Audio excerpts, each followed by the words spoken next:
क्या आपने कभी सोचा है कि हमारी आँखों के रंगीन हिस्से का नाम आइरिस क्यों है? क्या एक सिर्फ ये मेडिकल टर्म है या इसके पीछे छुपी कोई प्राचीन कहानी?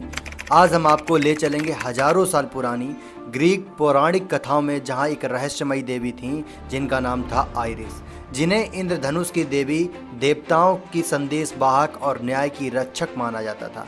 यूनानी पौराणिक कथाओं में आइरिस का जन्म एक बेहद शक्तिशाली परिवार में हुआ और उनके पिता थे थॉमस, समुद्र के देवता, और माता थीं इलेक्ट्रा, बादलों की देवी। आइरिस की बहनें भी थीं, लेकिन वह सबसे अलग थीं। उनके बारे में कहा जाता है कि उनके बाल सोने जैसे चमकते थे और उनके कपड़े 7 रंगों में बदलते थे। जब भी वे आकाश से उतरती, पीछे इंद्रधनुष की एक लकीर छोड़ जाती। आइरिस का काम था देवताओं के संदेश इंसानों तक पहुंचाना और इंसानों की प्रार्थनाएं देवताओं तक ले जाना।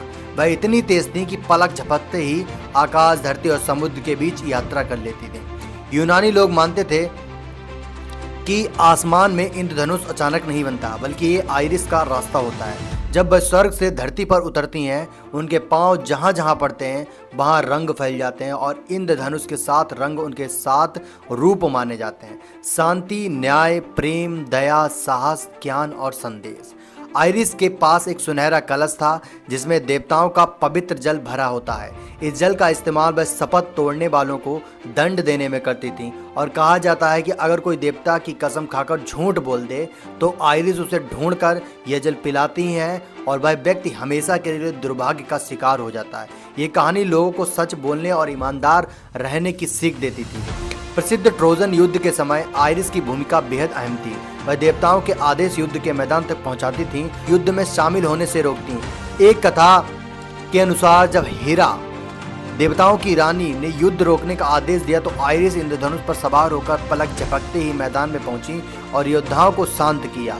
आज हम आइरिस शब्द का इस्तेमाल अपनी आंखों के रंगीन हिस्से के लिए करते हैं। यह हिस्सा रोशनी को नियंत्रित करता है, जैसे आइरिस देवी संदेशों और रंगों को नियंत्रित करती थीं। शायद इसी वजह से विज्ञान ने इसका नाम उनके ऊपर रखा और कैमरा लेंस में भी आइरिस होता है जो रोशनी को अंदर आने देता है, बिल्कुल जैसे देवी आइरिस रोशनी और संदेश का पुल बनाती हैं। आइरिस सिर्फ पौराणिक कथाओं में नहीं है, कला, साहित्य और यहाँ तक कि आधुनिक तकनीकों में भी उनकी छाप है। कई देशों के झंडों, पेंटिंग्स और कविताओं में भी इंद्रधनुष को आइरिस से जोड़ा गया है। नासा ने भी कुछ मिशनों में आइरिस नाम रखा है क्योंकि यह ब्रह्मांड और पृथ्वी के बीच एक सेतु का प्रतीक है। यूनानी मानते थे कि अगर बारिश के बाद साफ आसमान में इंद्रधनुष दिखे तो इसका मतलब है कि आइरिस धरती पर आई हैं, किसी की प्रार्थना का जवाब देने या कोई दिव्य संदेश देने।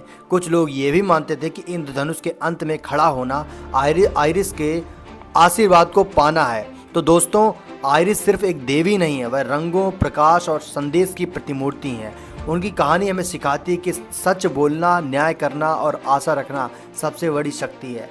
अगली बार जब आप इंद्रधनुष देखें तो हो सकता है वह सिर्फ मौसम का खेल ना हो, बल्कि देवी आइरिस का आपके लिए कुछ संदेश हो। दोस्तों, क्या आपने कभी सोचा था कि हमारी आंख के आइरिस का नाम एक प्राचीन देवी पर रखा गया है? अगर आपको ये रहस्यमयी कहानी पसंद आए तो वीडियो को लाइक करें और अपने दोस्तों के साथ शेयर करें और कमेंट में बताइए कि आपने कभी इंद्रधनुष को देखकर सोचा है कि शायद कि कोई देवी धरती पर उतरी हो। और हाँ, ऐसी ही और रहस्यों के लिए चैनल को सब्सक्राइब करना मत भूलना। Thank you for watching. जय श्री कृष्णा।